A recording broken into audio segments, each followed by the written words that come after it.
السلام عليكم ورحمة الله تعالى وبركاته. مرحبا بكم في هذا الفيديو الجديد.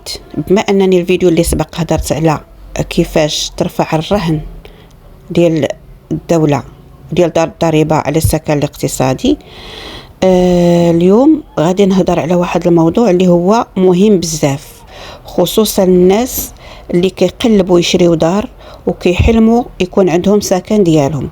كيفاش نستافدوا من الدعم السكني؟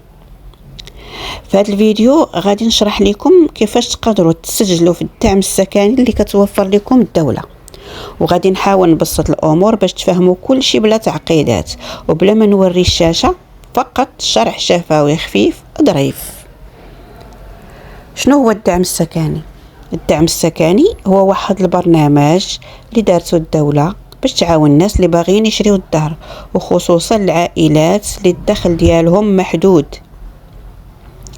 يعني الدولة كتعاونك بفلوس وكتساهم معك في ثمن الشراء باش تقدر تملك سكن لائق بلا ما تغرق في كريديات كبار. المبلغ اللي كتعطيك الدولة كيتبدل على حسب الحالة الاجتماعية والدخل وثمن الدار اللي ناوي تشري بها. يعني إلا كانت الدار قل من 30 مليون راه كتعطيك 10، كانت كتر من 30 مليون كتعطيك 7. شكون عنده الحق يسجل؟ أول حاجة خاص ما يكونش عندك أجر محدود، خاص يكون عندك يا ربي تسمح لي، خاص يكون عندك أجر محدود، وما تكونش مالك الدار من قبل لا في اسمك ولا في اسم الزوجة، وكذلك شاب أو شابة يعني بلا زواج.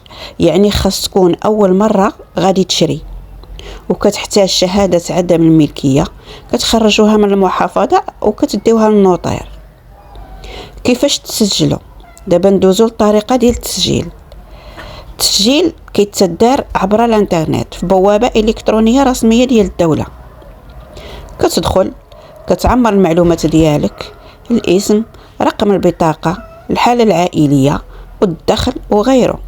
من بعد خاصك تحمل الوثائق المطلوبة: نسخة من بطاقة التعريف، شهادة عدم الملكية، شهادة الأجر أو التصريح بالدخل، وأحيانا وثائق أخرى حسب الحالة ديالك. من بعد كتكمل الطلب وكتسناه يتقبل.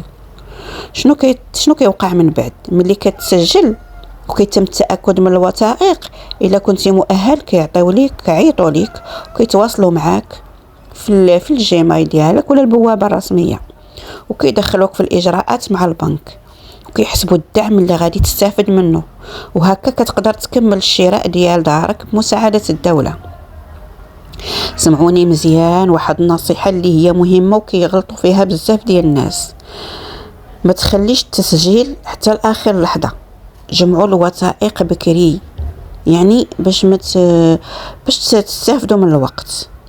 تأكدوا أنكم كتسجلوا في الموقع الرسمي، ماشي شي موقع مزور، لأن راه كاين شي مواقع مزورة كينصبوا على الناس، يقولك عطينا قدا وقدا، يعني خاصك تدخلي الفلوس قدا وقدا. راه كاين مواقع مزورة، هادشي راه ولا في السوشيال ميديا. أي واحد طلب لك الفلوس مقابل التسجيل راه كاين شي إنذار. يعني التسجيل راه تيكون فابور مجاني بلا ريال بلا جوج.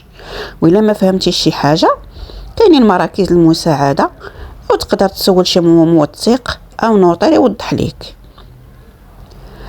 كان هذا هو الشرح ديالي البسيط لطريقة التسجيل في الدعم السكني.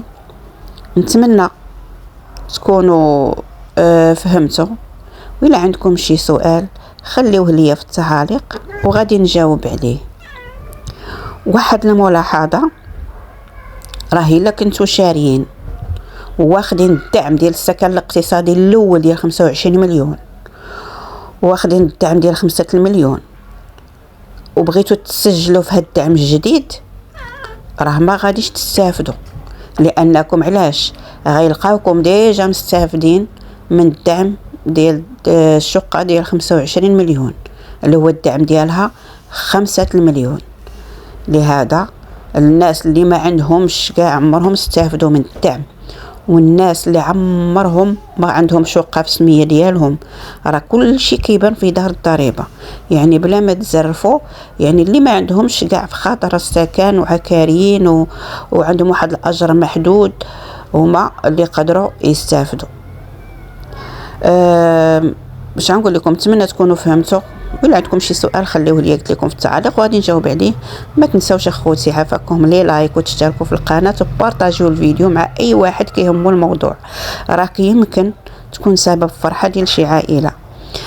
بما انني كندير هاد الفيديوهات الا وانني عن تجربه، ان شاء الله بغيتو نطرق لشي فيديو اخر خليو لي غير في التعاليق على ليهاش نطرق، وانا معاكم ونكون عند حسن الظن ديالكم.